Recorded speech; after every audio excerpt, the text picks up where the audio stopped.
Hello friends, welcome back to one and only હિત study. તો આજે આપણે અર્થશાસ્ત્રના પ્રશ્નો તરફ આગળ વધવું છે. પહેલો જો પ્રશ્ન છે કે ભાઈ સરેરાશ ખર્ચની રેખાનો આકાર કેવો હોય છે? તો એનો આકાર યુ આકાર હોય છે. કયો આકાર હોય છે ભાઈ? સરેરાશ ખર્ચની રેખાનો આકાર યુ આકાર જોવા મળી રહ્યો છે. કયા ખર્ચને માપી શકાતો નથી? તો વાલા મિત્રો, વાસ્તવિક ખર્ચને માપી શકાય નહીં. કયા ખર્ચને માપી શકાતો નથી? વાસ્તવિક ખર્ચને માપી શકાતો નથી. આગળના પ્રશ્ન તરફ વધીએ. ઉત્પાદનનું પ્રમાણ શૂન્ય હોય ત્યારે પણ આ ખર્ચ હકારાત્મક હોય છે. તો આ ખર્ચ કયો? જો એવું કીધું કે ભાઈ ઉત્પાદનનું પ્રમાણ શૂન્ય હોય, જ્યારે ઉત્પાદન જ ન થતું હોય અને છતાં પણ આ ખર્ચ થતો હોય, તો એ ખર્ચ છે ભાઈ સ્થિર ખર્ચ. સ્થિર ખર્ચમાં આવે શું? તો ભાઈ સ્થિર ખર્ચમાં કર્મચારીઓનો પગાર આવે. ઉત્પાદન થાય કે ન થાય, તમારે કર્મચારીઓનો પગાર ચૂકવવો જ પડે ભાઈ. કયા ખર્ચને ઉત્પાદનના પ્રમાણ સાથે સીધો સંબંધ છે? તો ભાઈ અસ્થિર ખર્ચને. કયા ખર્ચને ભાઈ? અસ્થિર ખર્ચને ઉત્પાદનના પ્રમાણ સાથે સીધો સંબંધ છે ભાઈ. બરાબર, ખાસ યાદ રાખજો. કયા ખર્ચને ઉત્પાદનના પ્રમાણ સાથે સીધો સંબંધ છે? તો ભાઈ અસ્થિર ખર્ચને ઉત્પાદનના પ્રમાણ સાથે ડાયરેક્ટ કનેક્શન છે. કયા બજારમાં સરેરાશ આવક અને સીમાંત આવક સરખા હોય છે? તો ભાઈ પૂર્ણ હરીફાઈવાળા બજારની વાત છે ભાઈ. પૂર્ણ હરીફાઈવાળા બજારમાં સરેરાશ આવક અને સીમાંત આવક બંને કેવા કીધા ભાઈ? સરખા કીધેલા છે. સ્થિર ખર્ચ રેખાનો ઢાળ કેવો હોય છે? તો ભાઈ એ એક્સ ધરીને સમાંતર હોય છે. એટલે શું? તો ભાઈ તમે જુઓ તો એક્સ ધરીને સમાંતર એટલે આ રીતના સ્થિર જોવા મળે છે ભાઈ. સ્થિર ખર્ચ રેખાનો ઢાળ કેવો હોય છે? તો એક્સ ધરીને સમાંતર હોય છે. વૈકલ્પિક ખર્ચનો ખ્યાલ કયા અર્થશાસ્ત્રીએ રજૂ કર્યો હતો? તો ભાઈ અહીંયા આપણે જોઈ રહ્યા છીએ ઓસ્ટ્રેલિયન અર્થશાસ્ત્રી. કયા ભાઈ? ઓસ્ટ્રેલિયન. બરાબર, ઓસ્ટ્રેલિયન અર્થશાસ્ત્રી દ્વારા ભાઈ કઈ ખર્ચની વાત કરી? તો વૈકલ્પિક ખર્ચનો ખ્યાલ ઓસ્ટ્રેલિયન, બરાબર, ઓસ્ટ્રેલિયન અર્થશાસ્ત્રીઓ દ્વારા અહીં રજૂ કરવામાં આવ્યો છે. ખાસ યાદ રાખજો ભાઈ. આવનારી સ્પર્ધાત્મક પરીક્ષા જેમ કે આંકડા મદદનીશ હોય, ઓડિટર હોય, સબ ઓડિટર હોય, અકાઉન્ટન્ટ હોય, એમાં તમને કંઈક ને કંઈક ઉપયોગી થાય એવા આ વિડીયોની સિરીઝને તમે અંતતઃ વિડીયો સુધી જોયા કરજો. બને તો લાઈક કરજો, શેર કરજો, કમેન્ટ સેક્શનમાં કમેન્ટ કરજો ભાઈ. ઉત્પાદનનું કયું સાધન શારીરિક કષ્ટ ઉઠાવે છે? તો ભાઈ ઉત્પાદનનું એક સાધન એટલે કે શ્રમિક, બરાબર, શ્રમ એ શારીરિક અને માનસિક આમ તો બંને કષ્ટને ઉઠાવે છે. વાસ્તવિક ખર્ચનો ખ્યાલ કયા અર્થશાસ્ત્રીઓએ રજૂ કર્યો હતો? તો ભાઈ જે વાસ્તવિક ખર્ચનો ખ્યાલ છે એ પ્રશિષ્ટ અર્થશાસ્ત્રીઓએ રજૂ કરેલો છે ભાઈ. બરાબર, વાસ્તવિક ખર્ચનો ખ્યાલ કયા અર્થશાસ્ત્રીઓએ રજૂ કર્યો છે? તો પ્રશિષ્ટ અર્થશાસ્ત્રીઓએ જ આ વાસ્તવિક ખર્ચનો ખ્યાલ અહીં પ્રસ્તુત કરેલો જોવા મળે છે ભાઈ. વિશિષ્ટ ઉપયોગવાળા સાધનોનું વળતર શાના આધારે નક્કી થાય છે? તો ભાઈ વિશિષ્ટ ઉપયોગવાળા સાધનોનું વળતર માંગના આધારે નક્કી થાય. શેના આધારે નક્કી થાય ભાઈ? એની માંગ કેવી છે બજારમાં, એની માંગ કેવી છે એના આધારે નક્કી થાય. સ્થિર ખર્ચને બીજા કયા ખર્ચ તરીકે પણ ઓળખવામાં આવે છે? ભાઈ સ્થિર ખર્ચનું બીજું નામ કીધું તો ઓવરહેડ કોસ્ટ, આવું પણ એને ઇંગ્લિશમાં કહેવામાં આવે છે ભાઈ. સ્થિર ખર્ચને બીજા કયા ખર્ચ તરીકે ઓળખવામાં આવે? તો ઓવરહેડ કોસ્ટના નામથી પણ ઓળખવામાં આવે. ઉત્પાદન શૂન્ય હોય ત્યારે અસ્થિર ખર્ચ કેટલું હોય છે? તો એ પણ ભાઈ શૂન્ય હોય. ઉત્પાદન શૂન્ય હોય તો અસ્થિર ખર્ચ પણ શૂન્ય રહેવાનો છે. માત્ર ને માત્ર સ્થિર ખર્ચ થતો હોય છે. કુલ સ્થિર ખર્ચ અને કુલ અસ્થિર ખર્ચના સરવાળાને શું કહે છે? તો એને ભાઈ કુલ ખર્ચ કહેવાય. કુલ સ્થિર ખર્ચ અને કુલ અસ્થિર ખર્ચ આ બંનેનો જે સરવાળો કરવામાં આવે છે ભાઈ એને સ્વાભાવિક છે શું કહેવાય? કુલ ખર્ચ તરીકે ઓળખવામાં આવે છે. કયા ખર્ચને કુલ ઉત્પાદનના એકમો વડે ભાંગવાથી સરેરાશ સ્થિર ખર્ચ મળે છે? તો ભાઈ કુલ સ્થિર ખર્ચને ભાઈ કુલ સ્થિર ખર્ચને ભાઈ જે સરેરાશ સ્થિર ખર્ચ છે એ ગોતવા માટે કુલ સ્થિર ખર્ચને ઉત્પાદનના એકમો વડે ભાંગતા તમને સરેરાશ સ્થિર ખર્ચ મળે છે. ઉત્પાદન વધતા સરેરાશ સ્થિર ખર્ચમાં શો ફેરફાર થાય છે? ભાઈ ઉત્પાદન વધતા સરેરાશ સ્થિર ખર્ચમાં ઘટાડો થાય અથવા તો ઘટતો જાય છે ભાઈ. આ સાચો જવાબ બને છે. વધારાનું એક એકમ ઉત્પન્ન કરવાથી કુલ ખર્ચમાં થતા ફેરફારને શું કહેવાય? તો ભાઈ એને સીમાંત ખર્ચ કહેવાય. જો વધારાનું તમારે એક એકમનું ઉત્પાદન કરવાનું છે અને આ તમે ઉત્પન્ન કરશો એમાંથી તમારા કુલ ખર્ચમાં જે ફેરફાર થશે એને શું કહેવામાં આવશે? એને સીમાંત ખર્ચ તરીકે ઓળખવામાં આવશે. MCN is equal to TCN minus TC ત્યારબાદ N-1 yes is equal to N-1 મતલબ કે આ એનું જે સૂત્ર છે એ સાચું બને છે ભાઈ. ખાસ યાદ રાખજો. અને હા વાલા મિત્રો, ફરી વાર કહી દઉં, વિડીયો ગમતો હોય તો એક લાઈક આપજો, શેર કરજો, કમેન્ટ સેક્શનમાં કમેન્ટ કરજો અને આવા વિડીયો જોવા માટે હિત સ્ટડી યુટ્યુબ ચેનલને સબસ્ક્રાઈબ કરીને પણ રાખજો. સીમાંત ખર્ચની રેખાનો આકાર કેવો હોય છે? તો ભાઈ સીમાંત ખર્ચની રેખાનો આકાર હોકી સ્ટિક જેવો હોય છે. કેવો હોય છે ભાઈ? હોકી સ્ટિક જેવો સીમાંત ખર્ચની રેખાનો આકાર હોય છે. ઉત્પાદન અંગેના નિર્ણયો લેવામાં કયા ખ્યાલો મહત્વના છે? તો જોઈએ આપણે ભાઈ. સ્થિર ખર્ચ, અસ્થિર ખર્ચના, સરેરાશ આવક, સીમાંત આવકના, સરેરાશ ખર્ચ માઇનસ સીમાંત ખર્ચ. યસ, આ જરૂરી છે ભાઈ. બરાબર, આ જરૂરી છે ભાઈ. ઉત્પાદન અંગેના નિર્ણયો લેવામાં કયા ખ્યાલને મહત્વ આપવામાં આવે છે? તો સરેરાશ ખર્ચમાંથી સીમાંત ખર્ચ જે બાદ કરવામાં આવે એને મહત્વ આપવામાં આવે છે. લાંબા ગાળે સ્થિર ખર્ચ અને અસ્થિર ખર્ચ એવું વર્ગીકરણ હોતું નથી. આ વિધાન કયા અર્થશાસ્ત્રીએ આપેલું છે? તો પ્રોફેસર બેનહામ દ્વારા ભાઈ કહેવામાં આવેલું છે કે ભાઈ લાંબા ગાળે સ્થિર ખર્ચ અને અસ્થિર ખર્ચ એવું વર્ગીકરણ હોતું નથી. કયા બજારમાં વસ્તુની કિંમત અને પેઢીની સરેરાશ આવક તેમજ સીમાંત આવક સરખી હોય છે? તો ભાઈ પૂર્ણ હરીફાઈમાં. ક્યાં ભાઈ?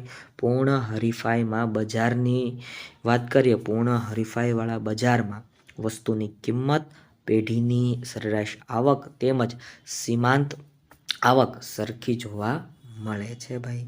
ત્યારબાદ આગળ વધીએ.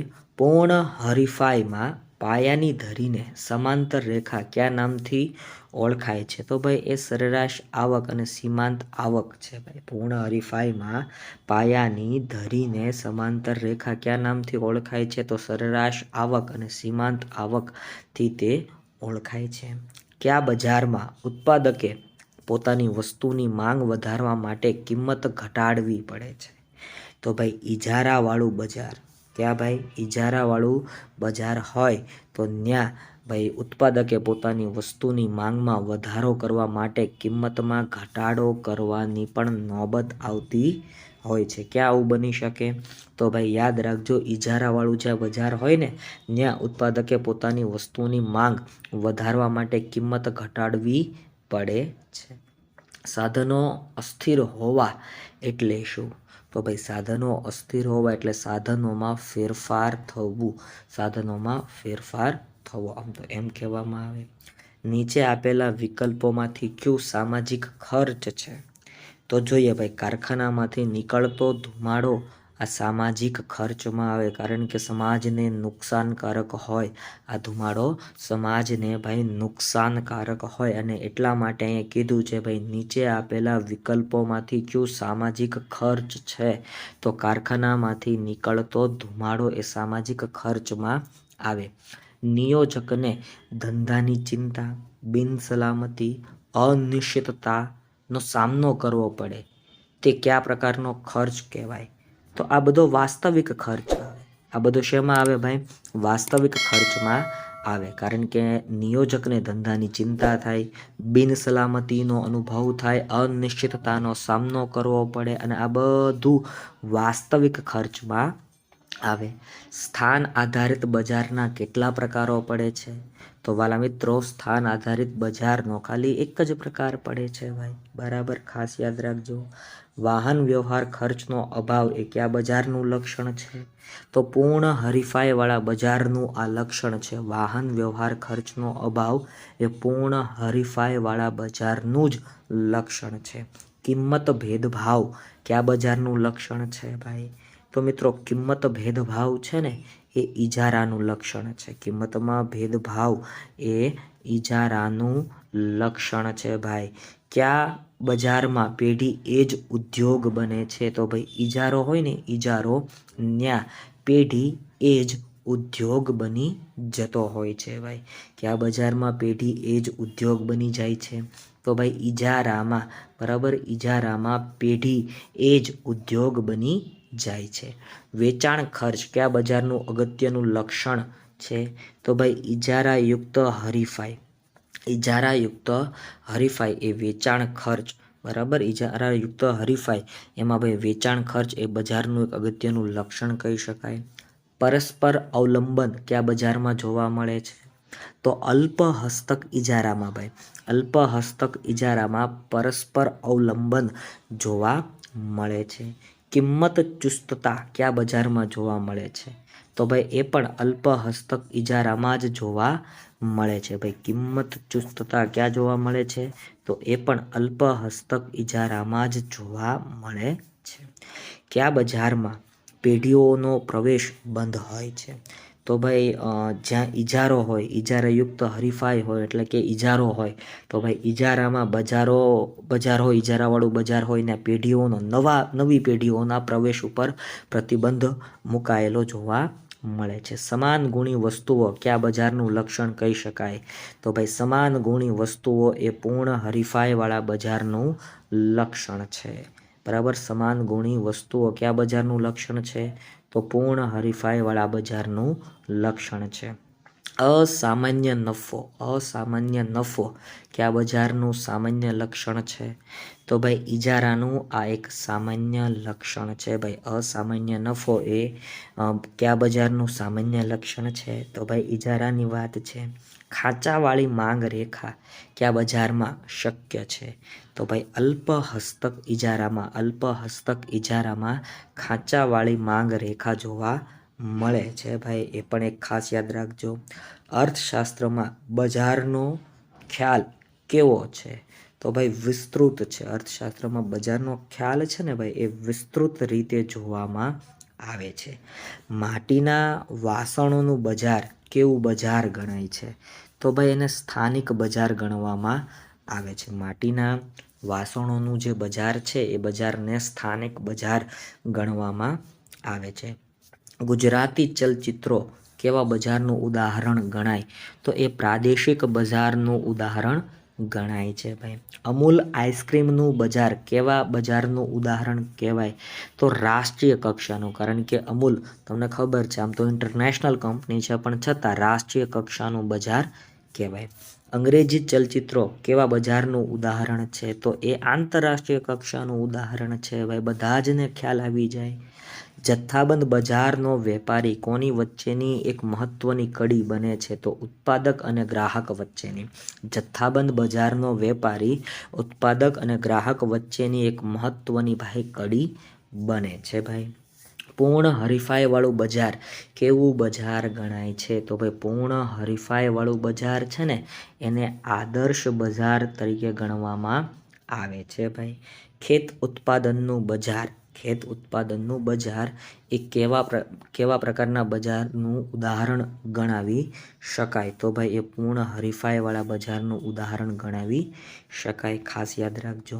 પૂર્ણ હરીફાઈવાળા બજારમાં વસ્તુની કિંમત વસ્તુની માંગ અને પુરવઠા દ્વારા નક્કી થતી હોવાના કારણે વેચનાર બજારમાં માત્ર શું બની રહે છે? તો કિંમતને સ્વીકારનાર બની રહે છે ભાઈ. પૂર્ણ હરીફાઈવાળા બજારમાં વસ્તુની કિંમત હોય, વસ્તુની માંગ હોય અને પુરવઠા દ્વારા નક્કી થતા હોવાના કારણે વેચનાર બજારમાં માત્ર ને માત્ર શું બની રહે છે? તો કિંમતને સ્વીકારનાર બની રહે છે. પૂર્ણ હરીફાઈવાળા બજારની માંગ રેખા કેવી બને છે? તો સંપૂર્ણ મૂલ્ય સાપેક્ષ. કયા બજારમાં વાહન વ્યવહાર ખર્ચ શૂન્ય હોય છે? તો ભાઈ પૂર્ણ હરીફાઈમાં વાહન વ્યવહાર ખર્ચ કેવો હોય છે ભાઈ? શૂન્ય હોય છે. કયા બજારમાં ઉત્પાદક કે વેચનારને કિંમત નક્કી કરનાર તરીકે ઓળખવામાં આવે છે? તો ભાઈ ઇજારામાં આ જોવા મળે છે. રેલવેની ટિકિટના જુદા જુદા દર કયા બજારનું ઉદાહરણ કહી શકાય? તો ભાઈ એ ઇજારાનું ઉદાહરણ છે. સ્વાભાવિક છે, તમે ભણ્યા જ હો, તમને ખ્યાલ હોય. એન્ડ્રોઈડ ફોન એ કેવા બજારનું ઉત્પાદન ગણાય ભાઈ? તો એ મિત્રો ઇજારાયુક્ત હરીફાઈનું ઉદાહરણ કહેવાય. કયા બજારમાં હરીફાઈનું પ્રમાણ તીવ્ર કક્ષાનું હોય છે? તો અલ્પહસ્તક ઇજારામાં ભાઈ હરીફાઈનું તત્વ તીવ્ર કક્ષાનું હોય છે. મોટરસાયકલ બરાબર બાઇકના વેચાણનું બજાર કેવા પ્રકારનું બજારનું ઉદાહરણ ગણાવી શકાય? તો અપૂર્ણ અલ્પહસ્તક ઇજારાનું. કિંમત ચુસ્તતા કયા બજારમાં જોવા મળે છે? તો એ અલ્પહસ્તક ઇજારામાં જોવા મળે છે. ખાંચાવાળી માંગ રેખા કયા બજારમાં શક્ય છે? તો એ અલ્પહસ્તક ઇજારામાં શક્ય છે ભાઈ. ખાંચાવાળી માંગ રેખા કયા બજારમાં શક્ય છે? તો અલ્પહસ્તક ઇજારામાં તે શક્ય છે. વિડીયો ગમ્યો હોય તો એક લાઈક કરો, શેર કરો, કમેન્ટ સેક્શનમાં કમેન્ટ કરો.